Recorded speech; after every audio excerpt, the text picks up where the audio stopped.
Boa noite a todos. Sejam todos bem-vindos em nome de Deus e de Jesus. Do livro Vinha de Luz, por Francisco Cândido Xavier, pelo Espírito Emmanuel. Vida conjugal. Assim também vós, cada um em particular, ame a sua própria mulher como a si mesmo, e a mulher reverencia o seu marido. Paulo, Efésios 5:33. As tragédias da vida conjugal costumam povoar a senda comum. Explicando o desequilíbrio, invoca-se a incompatibilidade dos temperamentos, os desencantos da vida íntima ou as excessivas aflições domésticas. O marido disputa companhias novas ou entretenimentos prejudiciais, ao passo que, em muitos casos, abre-se a mente feminina ao império das tentações, entrando em falso rumo. Semelhante situação, porém, será sempre estranhável nos lares formados sobre as escolas da fé, nos círculos do cristianismo. Os cônjuges, com o Cristo, acolhem, acima de tudo, as doces exortações da fraternidade. É possível que os sonhos, muitas vezes, se desfaçam ao toque de provas salvadoras, dentro dos ninhos afetivos, construídos na árvore da fantasia. Muitos homens e mulheres exigem, por tempo vasto, flores celestes sobre espinhos terrenos, reclamando dos outros atitudes e diretrizes que eles são, por enquanto, incapazes de adotar. E o matrimônio se lhes converte em instituição detestável.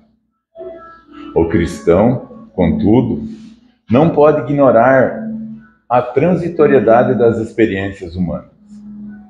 Com Jesus, é impossível destruir os divinos fundamentos da amizade real. Busque-se o lado útil e santo da tarefa e que a esperança seja a lâmpada acesa no caminho. Tua esposa mantém-se em nível inferior à tua expectativa? Lembra-te de que ela é mãe de teus filhinhos e serva de tuas necessidades. Teu esposo é ignorante e cruel? Não ouvides que ele é o companheiro que Deus te concedeu? Que assim seja.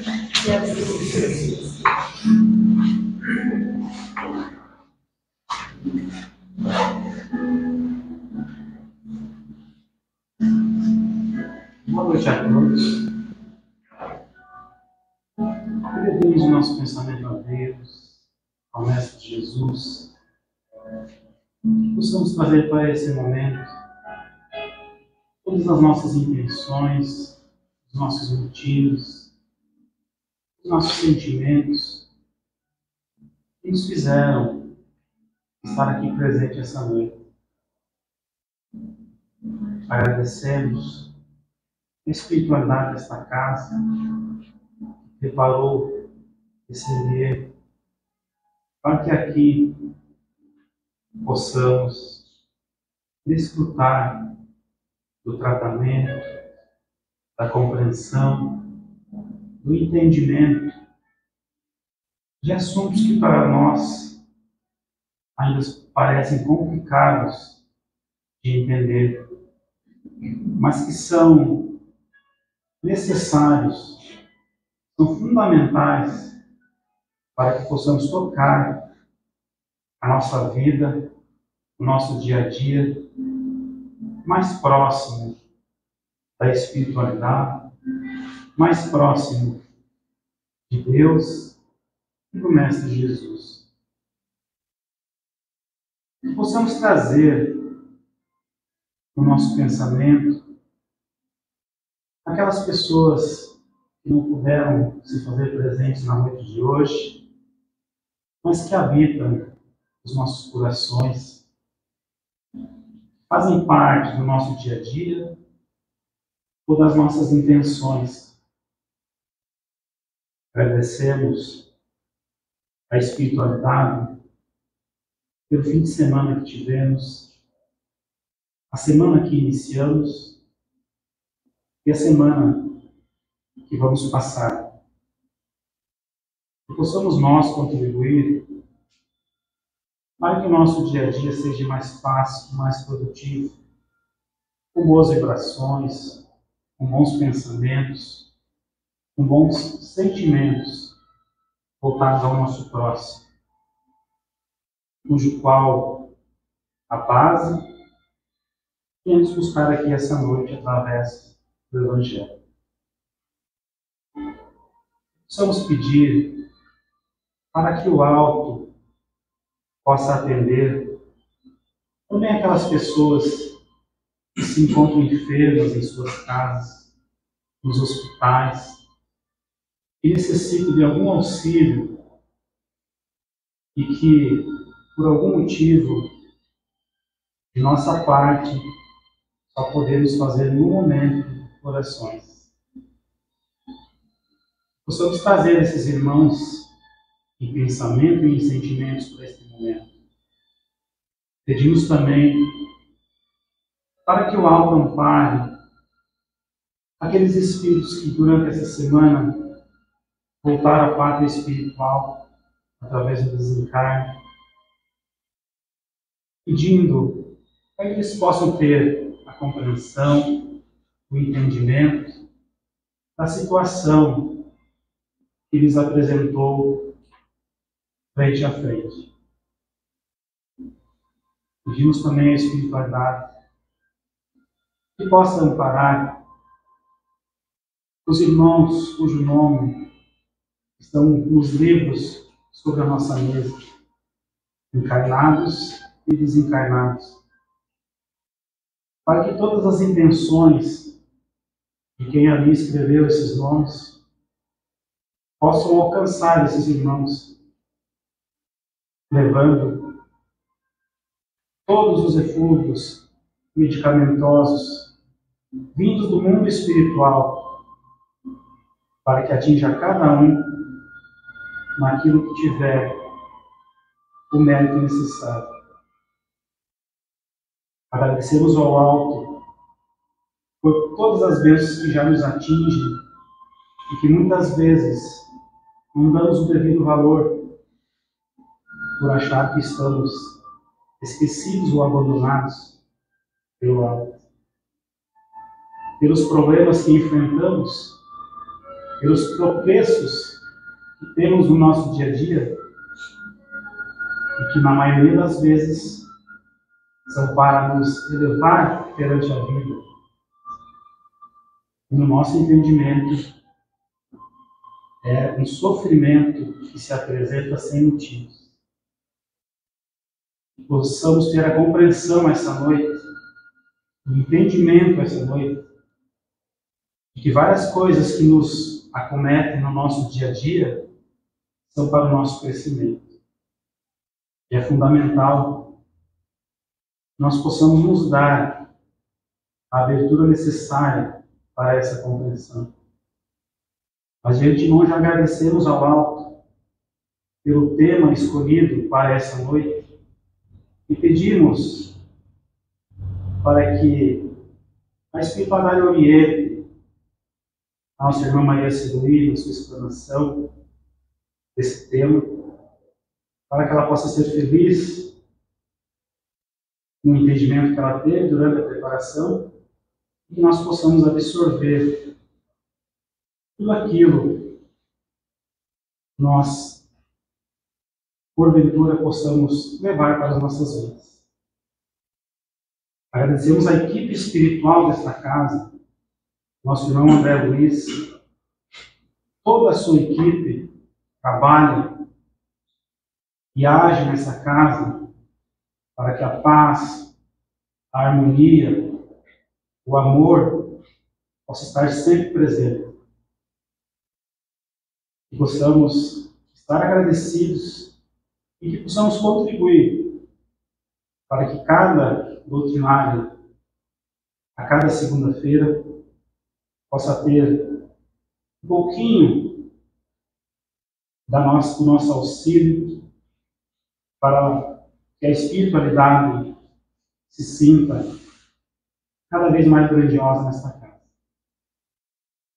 Agradecemos mais uma vez a equipe espiritual, agradecemos a Deus e a Jesus e damos por aberto a nossa doutrinária de hoje. Que assim seja. Que assim seja. Pai nosso, que estais no universo, santificado seja teu nome, Senhor. Venha o teu reino de amor e de bondade. Faça-se a tua vontade, assim na terra como em toda parte. O pão nosso material e espiritual de cada dia dai-nos hoje e sempre. Perdoa-nos as nossas ofensas, assim como nós perdoamos a quem nos tem ofendido. Não nos deixes entregues à tentação. Livra-nos, Senhor, de todo mal, porque teu é o reino, o poder e a glória. Que assim seja. assim me palavra.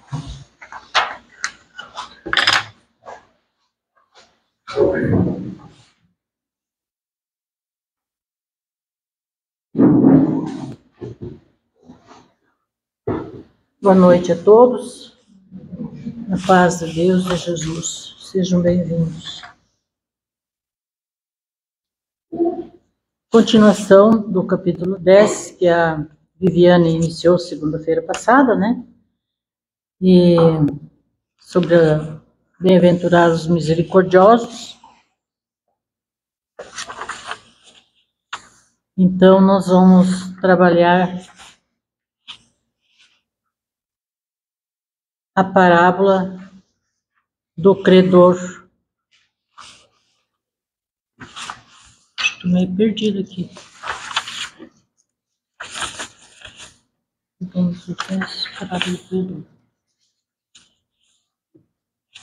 Então, todos, é do conhecimento de todos, essa parábola do credor incompassivo, que se trata do homem que possuía um vulto muito grande de dívida, quase que impossível de sanar, e que se apresentou ao rei pedindo misericórdia, que lhe poupasse essa dívida, porque era montante muito grande.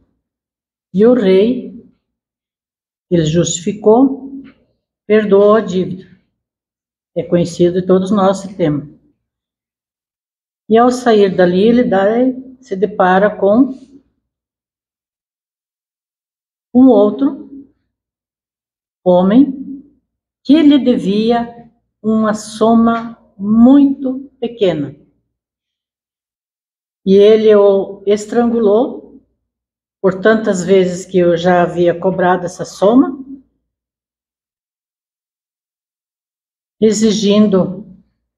ameaçando, exigindo que pagasse essa dívida. Sabendo disso, o rei se enfureceu, mandou chamar esse servidor e lhe deu o castigo devido.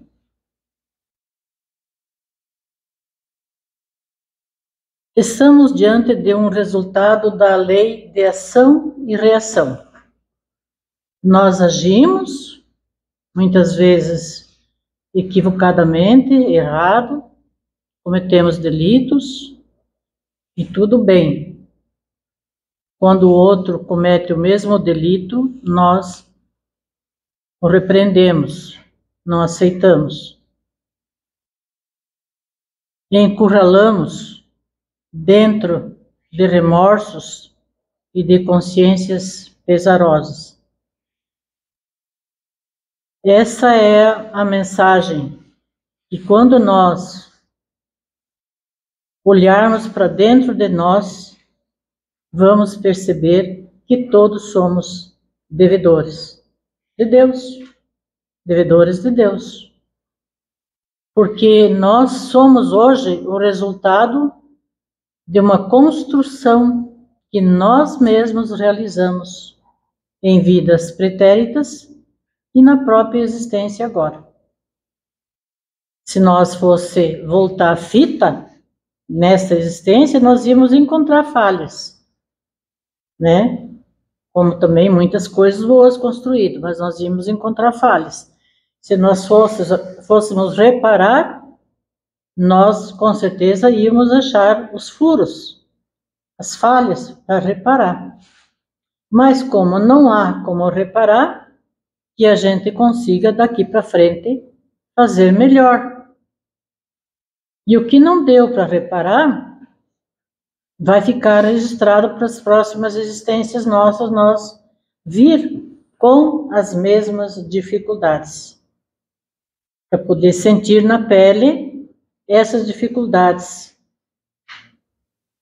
Jesus disse, embainha tua espada, porque todos os que lançarem mão da espada, a espada morrerão.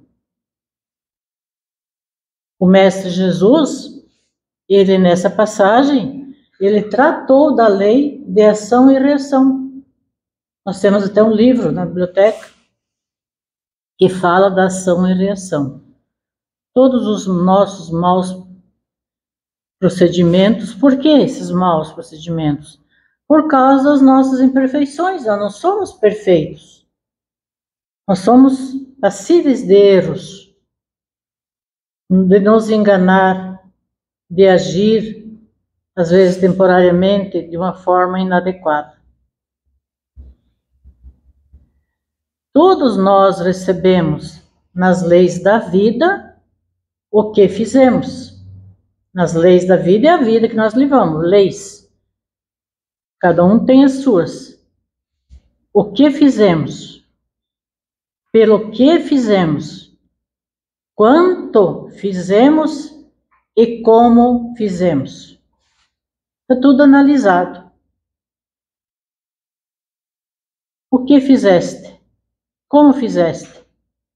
Quanto fizeste?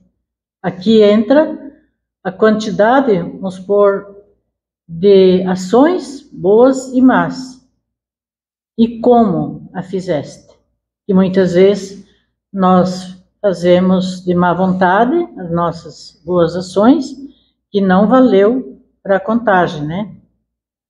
E às vezes a gente faz as ações, boas ações, entre aspas, achando que está sendo muito caridoso, né? Mas a gente deixa uma frestinha para que alguém veja. Deixa um momentinho que alguém bata uma foto e registre. Ou às vezes esperamos esse momento até que venha alguém para bater a foto. Muito disso aí acontece nos eventos sociais filantrópicos, né? De caridade.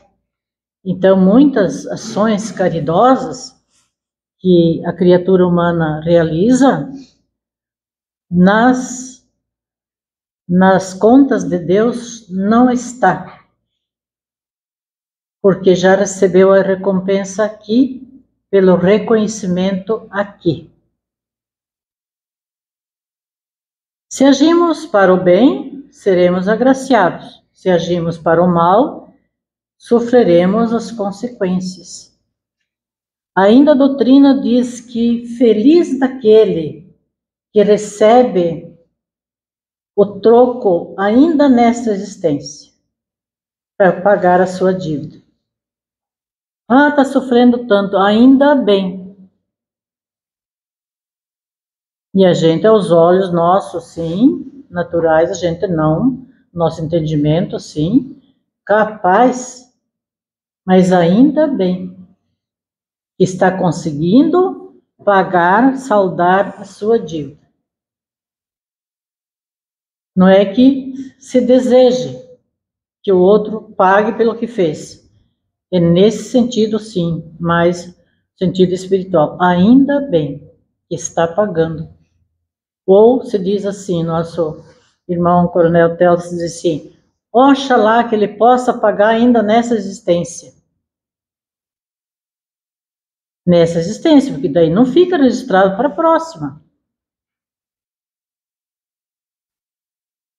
O mestre, na jornada terrena, ele sempre fez referências ao perdão, destacando o valioso e indispensável imperativo da evolução humana. É necessário o perdão. A misericórdia, a tolerância, a generosidade, a capacidade para ouvir e para perceber as dificuldades do endividado. Agora voltamos lá no parábola. O endividado, se referindo a nós, é todas as pessoas que nós tivemos algumas diferenças, que não aceitamos, que guardamos ressentimentos delas. Então, pessoas pequenas, reveses, nós guardamos, então nós somos endividados também. Mas ao contrário, quem é misericordioso, tolerante, generoso, capaz de se colocar no lugar do outro e entender o sofrimento do outro, que no lugar dele poderia ser eu, com o mesmo sofrimento, ele praticamente recebe atributos comuns de um espírito superior. Mas quem de nós que possui tudo isso? Toda essa benevolência incomparável. A expressão mais completa da caridade não é a caridade material. Essa aí é uma ajuda humanitária para suprir as necessidades dos nossos irmãos. Mas se refere aos deveres. Quando a gente, corriqueiramente, todos os dias, nos falatórios, às vezes se referindo a uma pessoa, a uma família, a um acontecimento, a gente automaticamente já tece um comentário maldoso, malevolente, julgando. Então, é isso que a doutrina puxa a nossa orelha, para que a gente veja bem o que está falando, como está falando, o quanto está falando, porque de repente sempre tem esse comportamento.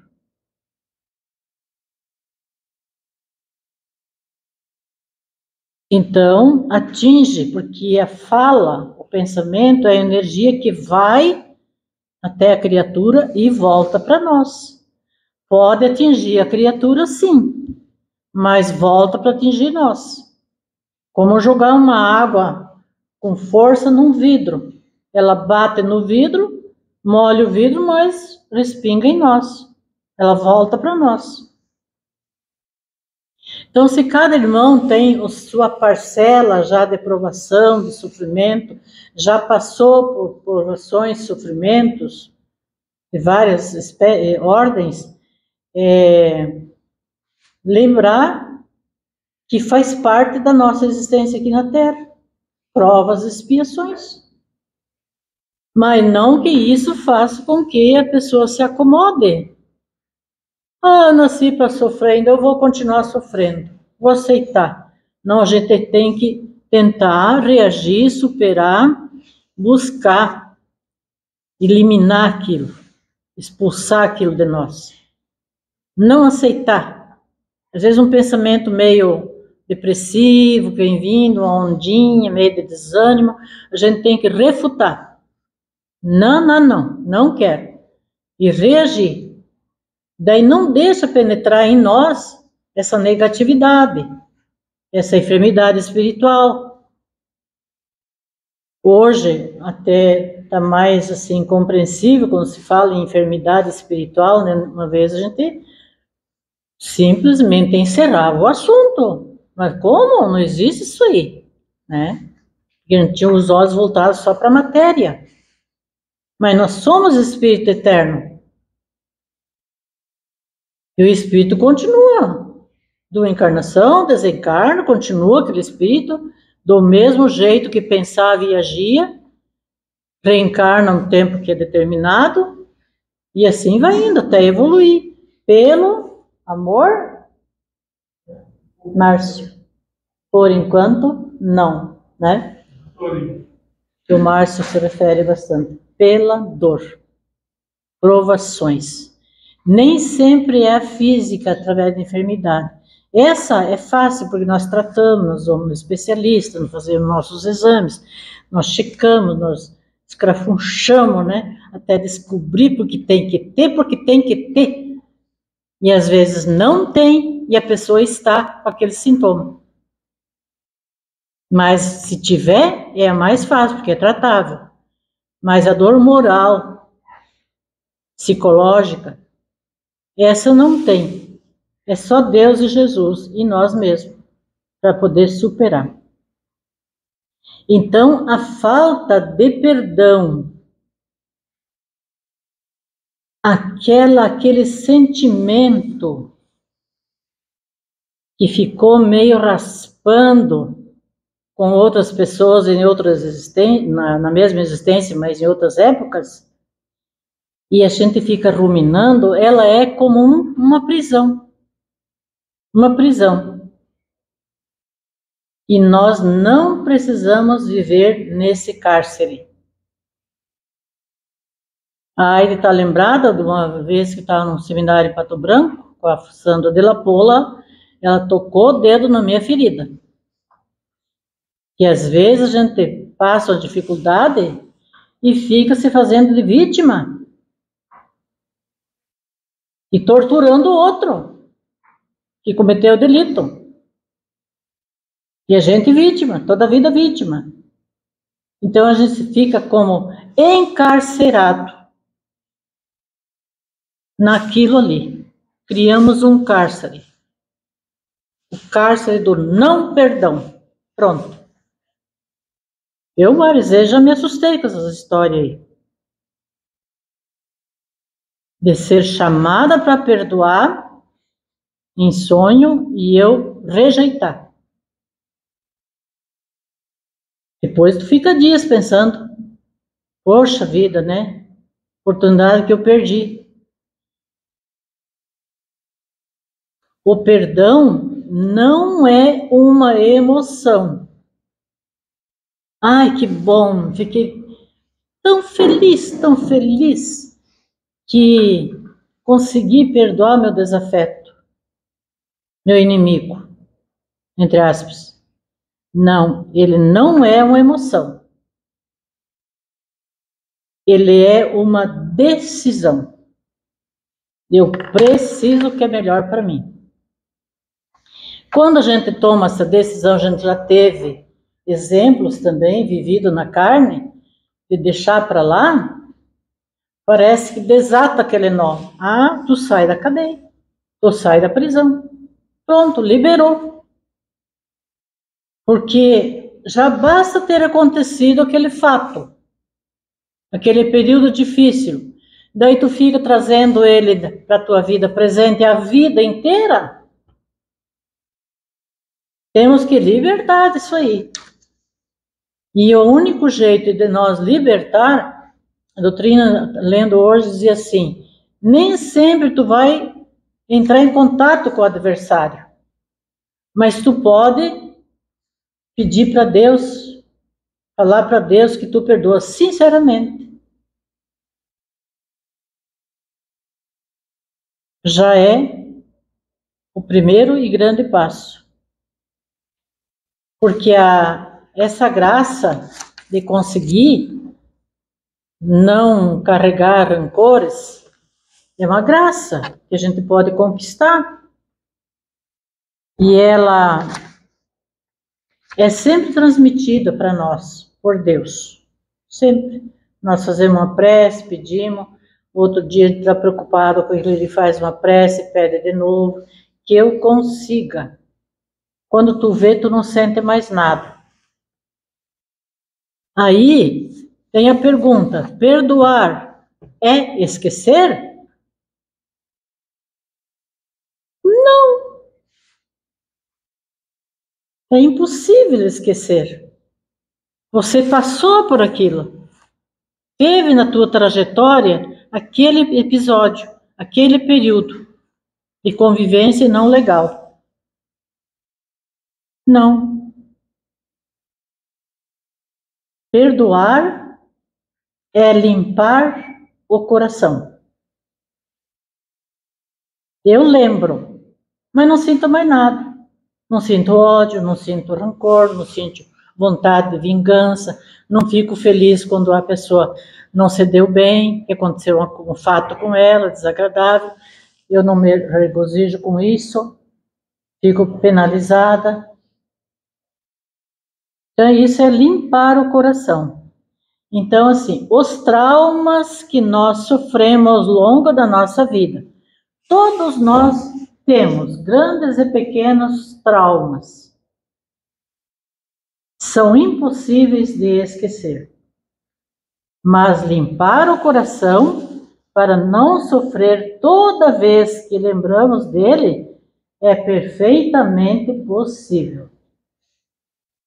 Me ajuda a não sentir mais nada disso contra essa questão. Às vezes a gente carrega desafeto por quase uma existência. Quando você se conscientiza que aquilo ali não é legal, você tem que se espernear. Pedir a ajuda de Deus para poder se reconciliar com o coração teu, se reconciliar com a pessoa. Então, tem casos assim, por exemplo, ele não dá nenhum privilégio. Ah, eu perdoei, agora ele vai se sentir bem porque eu perdoei. Não. Você vai se sentir bem porque você limpou o teu coração. Ele é problema dele. Ele vai sempre lembrar que ele pisou na bola contigo. Ele vai sempre lembrar, mesmo perdoado. Mas ele está feliz também. Então, o nosso perdão não dá nenhum privilégio àquele que feriu. Por mais que você diga ao ladrão, ao assassino, ao estuprador, eu te perdoo, isso não vai fazê-lo sentir melhor na vida como um todo. Esse é o trabalho que ele tem que fazer.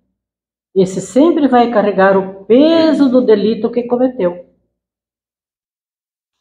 Agora, esse termo perdão, ele é muito profundo e ele nos machuca bastante.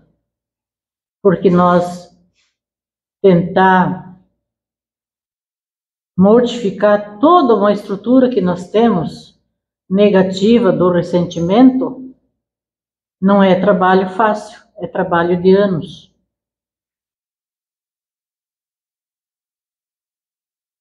Às vezes você tem essa atitude e fica pensando, será que em alguns casos particulares ficou resolvido? Porque eu não sinto mais nada, eu sei que eu perdoei, eu sei que está tudo bem e tal.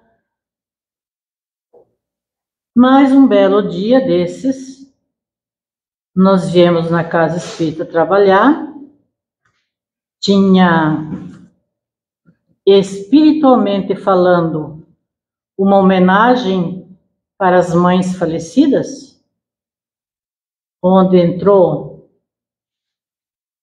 as trabalhadoras da casa, vestidas de bailarinas com sapatinho de cristais.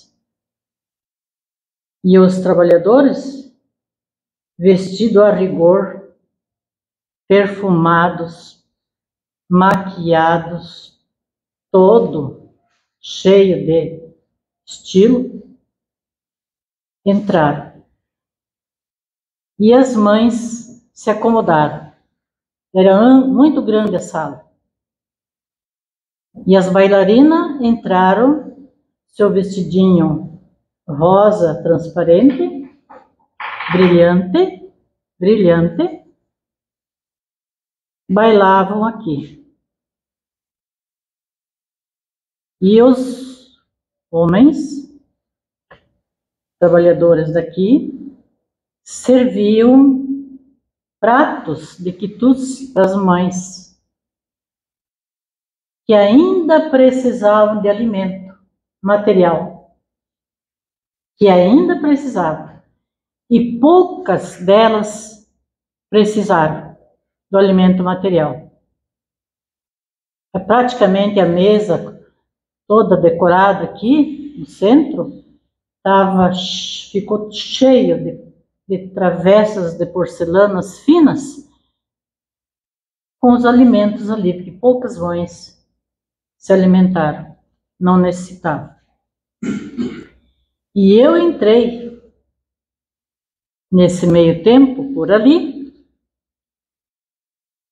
com um desafeto desde o meu nascimento, que há pouco tempo desencarnou. E eu às vezes ficava pensando, mas será que eu liberei tudo isso mesmo? Um trabalho que fiz muitos anos, quando comecei a entender que não devia guardar isso aí tudo. Entrei para mostrar para ela o trabalho que nós realizávamos aqui na nossa casa, que ela sempre rejeitou, criticou, porque sendo desafeto, vai criticar o desafeto. Mas foi um encontro muito bonito. Aí ela me falou, sentada aqui, eu não sabia, Celoí, que vocês faziam tudo isso. E é muito lindo esse trabalho. A sala de evangelização, e era uma festa muito grande para todas as mães. Porque lá no fundo eu também fiquei com um rancorzinho das mães do dia não virem as encarnadas. Né, Ruth? Tu estava aí. Das crianças da evangelização. A gente é muito automático sentir isso aí. Essa reprovação, sabe? Se tu imagina, né? Mas ficou bonito também. E teve no mundo espiritual, mas fiquei achando interessante, olha a festa que a espiritualidade fez para as mães desencarnadas. Que coisa mais linda. Eu acho que tinha umas 70 mães aqui dentro. E eu fico pensando uma coisa assim, aparentemente simples, normal, isso aí e tal, mas não é. É bem mais profundo. E eu trouxe meu antigo desafeto já resolvido, aqui veio também. Mas fiquei muito feliz. Então, às vezes a espiritualidade dá para nós, através de sonhos, essas visões de um trabalho que a gente faz quando sai do corpo. Eles sabem, agora estou contando. Não sabem? Estavam todos dormindo, mas os espíritos vieram aqui. Mas não... Todos estilosos, os homens aí, todos engravatados, todos maquiados. Olha que coisa mais linda. E eles eram, como é que a gente diz, anfitriões? Eles eram os anfitriões. E as trabalhadoras eram as bailarinas, que dançavam e apresentavam as peças com música e tudo. Pensa que coisa mais linda, né? Aí você fica, olha, que querido, com certeza minha mãe estava aí, só que eu não a reconheci. O que tinha que reconhecer era o meu desafeto, a mãe, desafeto. Então, assim, a gente toma umas puxadas na orelha e a gente aprende com as rasteiras que sofre, com as dificuldades que se apresentam. Só que o que a doutrina quer colocar? Uma compreensão. Que a gente discute às vezes nos estudos, compreensão. entra no ouvido, sai no outro. Não, tem que ficar, tem que compreender dessa necessidade de compreender o que a doutrina está passando. É o que Jesus passou, os mesmos termos. Então, essa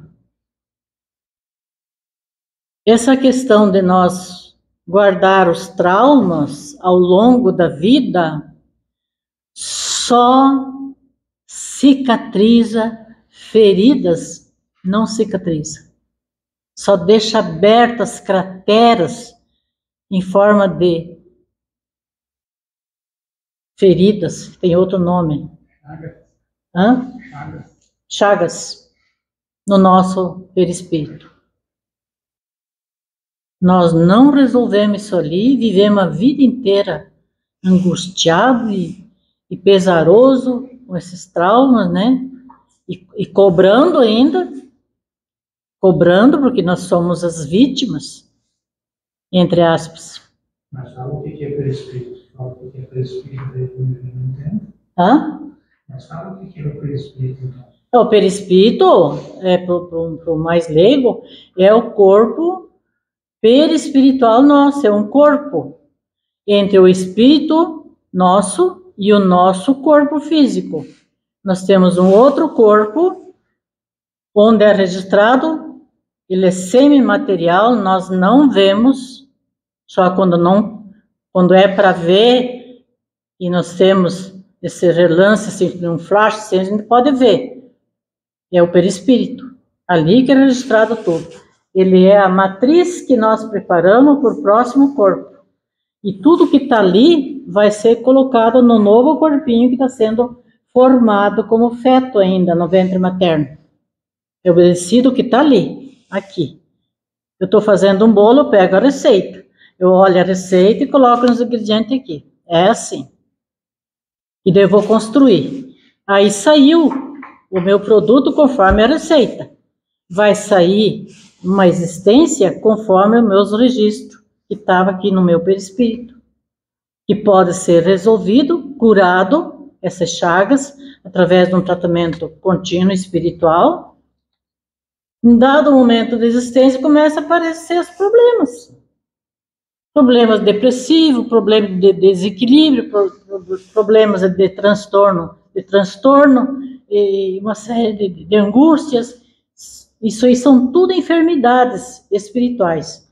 E todos nós temos, em maior ou menor porção. Então, esses são os traumas que guardamos para as outras existências. E vamos vir, infelizmente, para sofrer de novo. Devemos perdoar para cicatrizar as feridas, pois quem não perdoa vive sangrando.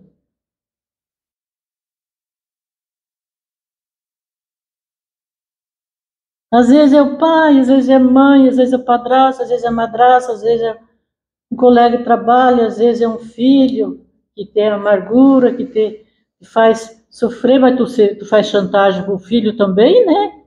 Para poder exigir dele que reconheça sua tua mãe, né? Seu teu pai. Então, assim, tu se coloca também um pouco de vítima para ver se o filho ou a filha se compadece de ti em certas situações. Então, a gente vive sangrando. Devemos perdoar para seguir em frente, pois quem não perdoa vive no passado. Passado, lá.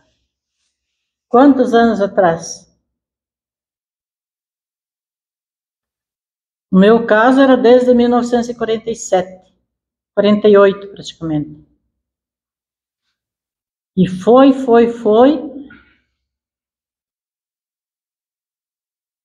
A força de perdoar alguém vem do perdão de Deus. Então não podemos pedir, o Pai Nosso que fala do perdão. Nós balbuciamos que nem papagaio, blá, blá, blá, blá, blá, blá, blá, sem saber o que estão falando. Porque é profundo as palavras do Pai Nosso. Perdoai, Senhor, assim como nós perdoamos. Perdoamos nada. Da boca para fora.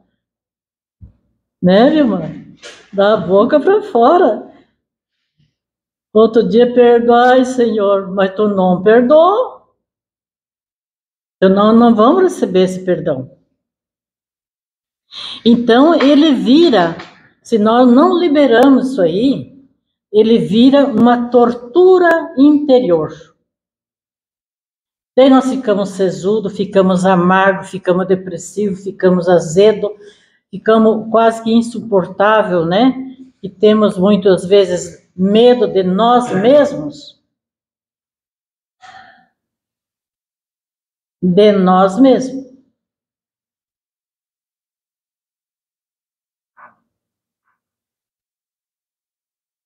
A vida segue seu curso, mas alguma coisa continua.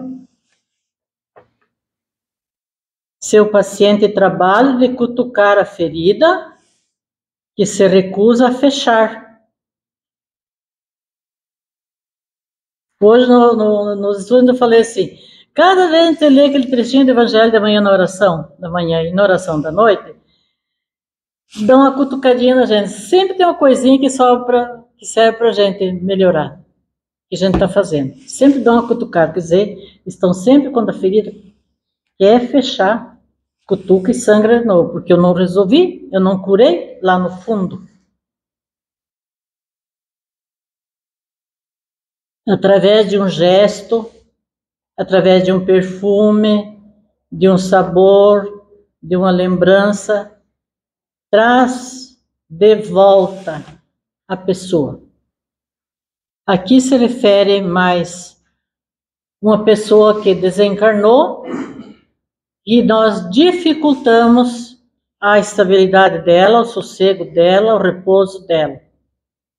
Ela precisa daquele momento estar bem, geralmente a espiritualidade coloca em sono profundo, porque ela não pode estar cogitando os falatórios dos que ficaram na terra, as lamentações, para ajudar ela a se recuperar, principalmente se é uma enfermidade física, dolorosa. Ela fica com aquele trauma dessa enfermidade, e o espírito precisa desse repouso. Não que não deve ser lembrado, deve com amor. Mas não chamando, exigindo, cobrando. E às vezes a revolta, né, das pessoas. Para superar toda essa angústia, a única solução é o perdão. Porque ele é libertador. Aquele lá na nossa intimidade, de verdade. Se nós temos dificuldade, vem de novo à tona, nós temos que pedir ajuda para Deus, para Jesus. Me ajudem a esquecer, a perdoar, de verdade. Pronto, vai resolver. Então, o cético, a pessoa muito materialista ou muito distanciada dessa compreensão, ela às vezes não aceita e cobra até de Deus as coisas que acontecem. Daí coloca assim, como perdoar o indivíduo que te prejudicou no trabalho? O homem que não honrou os compromissos. O moleque que passou de moto perto do teu cãozinho e matou. Pequenas coisas. Como perdoar o parente difícil? Esses espíritos já vêm próximos justamente para se suportar. Então, essa parábola do credor incompassivo mostra-nos como o amor e a misericórdia, a compaixão, não eliminam a justiça divina. Deus se mostra em primeiro lugar compassivo, misericordioso, pronto para perdoar. Não é ele que ele está pronto para perdoar, como efetivamente perdoa, como o rei perdoou o seu servo.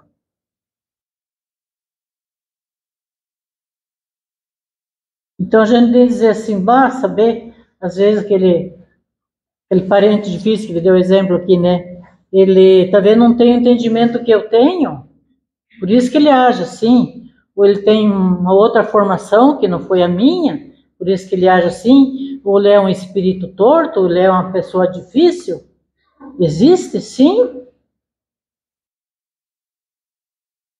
Então, o amor é comparado a uma plantinha.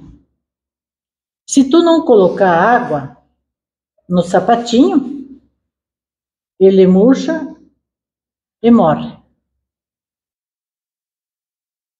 Se tu colocar demais, ele encharca e apodrece.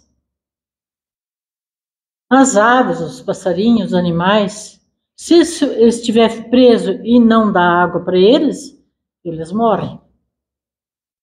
E o amor em nossa vida é como a água na plantinha e a água para os animais, a água na natureza. Ele revigora. Então, para nós, a lição de hoje é que nós possamos construir na pureza de sentimento esse amor. Não é do dia para o outro. É um passo de cada vez, é um pouquinho por dia. Eliminar todas essas vidas vividas com outras pessoas que tiveram vidas difíceis e que já desencarnaram e que a gente segura e segura e segura. Aí é um trauma, virou um trauma. E abre o quê? Chagas no nosso perispírito. Cada vez que cutucamos, abre a ferida e sangra. Então, aqui diz a doutrina que muitas vezes nós vivemos sangrando, né? Por causa das chagas existentes nesse corpo perispiritual nosso. Todos nós temos. Que Jesus nos abençoe e nos dê todo esse amparo que precisamos para essas modificações. E isso se chama reforma íntima, que é falado às vezes aqui. Não é a reforma de bater com o martelo, serrar e passar, botar a massa de cimento e concreto e coisa. É a reforma nesse sentido aí, nessas pequenas coisinhas lá de cada um de nós. Todos nós vivemos e passamos. Que assim seja.